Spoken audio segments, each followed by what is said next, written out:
আলোতদীপ্ত সংবাদে আপনাদের সাথে আছি আমি ইয়াসমিন সুমনা। শুরুতেই আন্তর্জাতিক প্রসঙ্গ।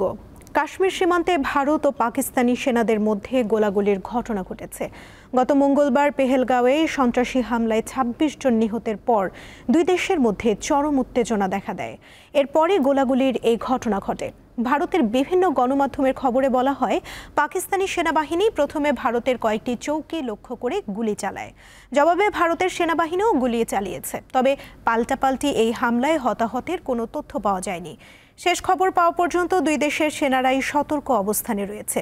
এরই মধ্যে কাশ্মীর পরিদর্শনে যাচ্ছেন ভারতের সেনাপ্রধান।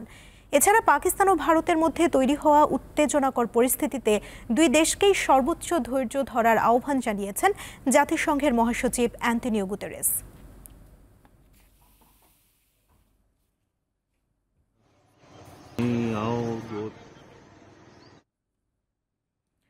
উপদেষ্টা আসিফ মাহমুদ সজীব ভুঁইয়ার এপিএসের দুর্নীতি ও পদত্যাগের বিষয়ে তদন্তের কোনো উদ্যোগ নেই সংশ্লিষ্ট মন্ত্রণালয়ের। একথা জানিয়েছেন স্থানীয় সরকার, পল্লী উন্নয়ন ও সমবায় সচিব রেজাউল মাকসুদ জাহেদী।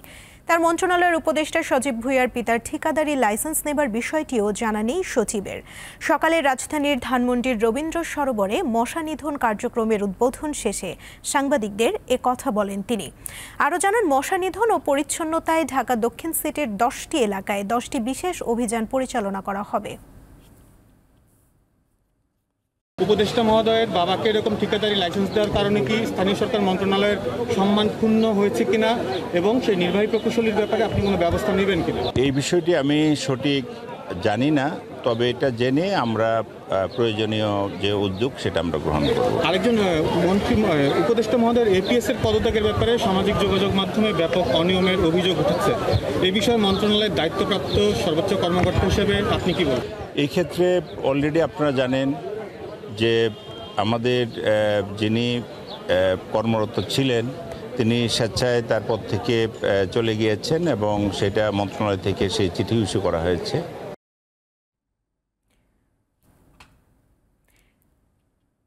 সাতক্ষীরা থেকে রংপুরে পাঠানোর সময় ৯০০ কেজি অপরিপক্ক কেমিক্যাল মিশ্রিত গোবিন্দভোগ আম জব্দ করেছে ভ্রাম্যমাণ আদালত। বৃহস্পতিবার সন্ধ্যা 7:30টার দিকে শহরের বাকাল হাই স্কুল মোড়ে একটি পরিবহন থেকে এসব আম জব্দ করা হয়। শ্যামনগর থেকে দুটি পরিবহনযোগে অপরিপক্ক আম রংপুরে নিয়ে যাওয়া হচ্ছে এমন সংবাদের ভিত্তিতে ভ্রাম্যমাণ আদালত শহরতলির বাকাল হাই স্কুল মোড়ে অভিযান পরিচালনা করে। এ সময় ৪৫ ক্যারেটে থাকা ৯০০ কেজি আম জব্দ করা হয়। আটক করা হয় আব্দুল্লাহ গাজী নামে এক ব্যবসায়ীকে। পরে রোলার দিয়ে সেসব আম বিনষ্ট করা হয়।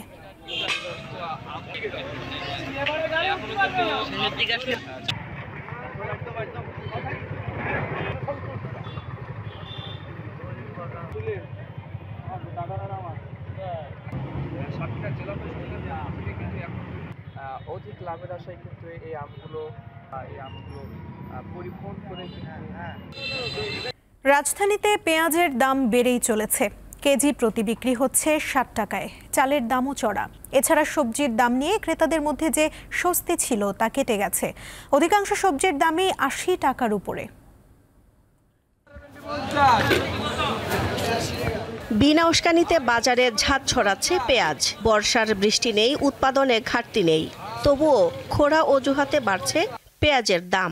রাজধানীর কারওয়ান বাজারে 1 কেজি পেঁয়াজ কিনতে গুনতে হচ্ছে 55 থেকে 60 টাকা, যা বাজার ভেদে আরও বেশি। রমজান ঈদের পর 40-45 টাকা ছিল, তারপর কিছুদিন পর হলো আপনার 60 টাকা, এখন হলো 50-55 টাকা। একটু আমদানি কম ছিল বলে পেঁয়াজের দাম বাড়ছিল, আবার আমদানি হয়েছে আর পেঁয়াজের দাম কম আছে। এমন আবহাওয়া তো বাড়ছে, কত 60 টাকা 55 টাকা 60 টাকা করে এখন পেঁয়াজ বিক্রি হচ্ছে।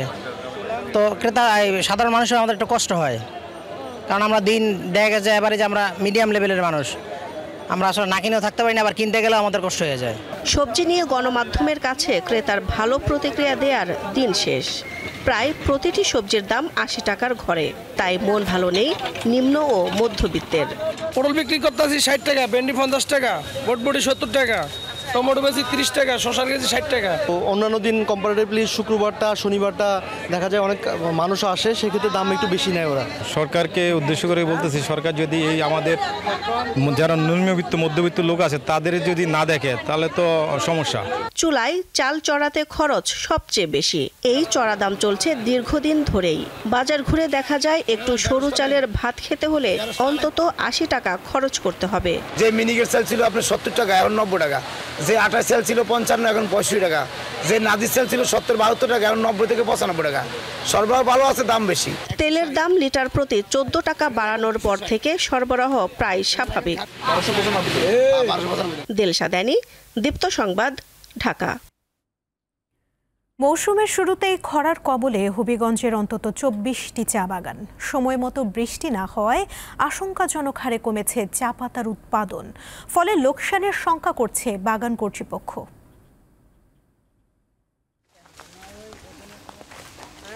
দেশে অধিকাংশ চা বাগানই বৃষ্টির উপর নির্ভরশীল। বৃষ্টির হেরফের হলেই এর বিরূপ প্রভাব পড়ে চায়ের উৎপাদনে।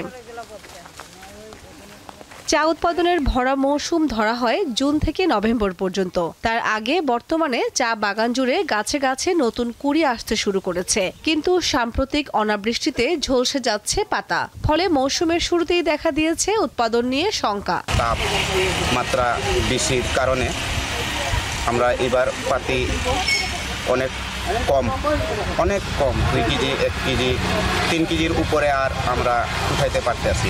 গতবার যে ছিল 4 কেজি 5 কেজি 8 কেজিও ছিল, কিন্তু এবারে যে ওয়েদার যে একটা সমস্যা দিয়েছে আমাদের বাগানে অনেক ক্ষতি হয়ে গেছে। বিকল্প হিসেবে নিম্নাঞ্চল থেকে পানি সংগ্রহ করে কৃত্রিমভাবে সেচ দিয়ে যাচ্ছেন শ্রমিকরা। তারা জানান, গত বছর মার্চ মাসে প্রতিদিন জন প্রতি 8 থেকে 10 কেজি চা পাতা তুলতে পারলেও এবছর তা নেমেছে 2 থেকে 3 কেজিতে। 2 কেজি 1 কেজি 3 কেজি এইভাবে দিতে কি করবো?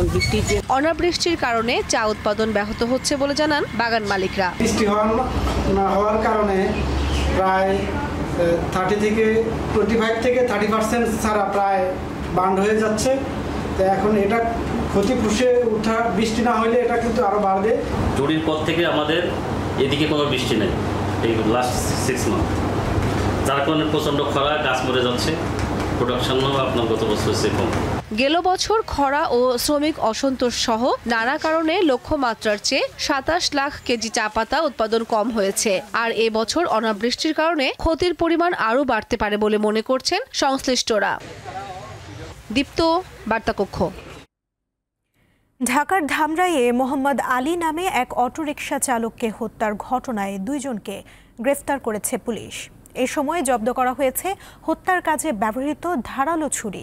গ্রেফতারকৃতরা হলেন নিহতের স্ত্রী জয়তুন বেগম এবং তার প্রেমিক তোফাজ্জল মিয়া।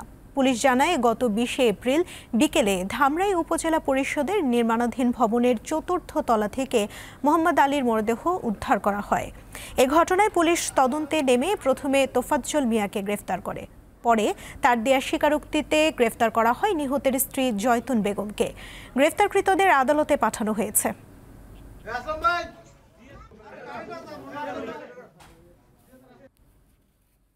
এবারে আন্তর্জাতিক সংবাদ। ইসরায়েলি হামলায় গাজায় একই পরিবারের 12 সদস্য নিহত হয়েছেন। শুক্রবার এই তথ্য জানিয়েছে আল জাজিরা। সংবাদ মাধ্যমটি বলছে, বৃহস্পতিবার ভোর থেকে গাজায় 60 জনেরও বেশি লোক নিহত হওয়ার খবর পাওয়া গেছে এবং শুক্রবার ভোরেও ফিলিস্তিনি ভূখণ্ডে ইসরায়েলের হামলা অব্যাহত রয়েছে। এতে করে হতাহতের সংখ্যা বেড়েই চলেছে। গাজা উপত্যকায় 2023 সালের অক্টোবর থেকে ইসরায়েলের আগ্রাসনে ভূখণ্ডটিতে মোট মৃতের সংখ্যা বেড়ে 51,355 জনে দাঁড়িয়েছে। এই ছিল এখনকার মতো। পরবর্তী সংবাদ বেলা 3টায় দেখার আমন্ত্রণ রইল। এছাড়া আরও তথ্য এবং বিনোদন জগতের নানা খবর পেতে যুক্ত থাকুন দীপ্ত ডিজিটাল প্ল্যাটফর্মের সাথে। ধন্যবাদ সবাইকে।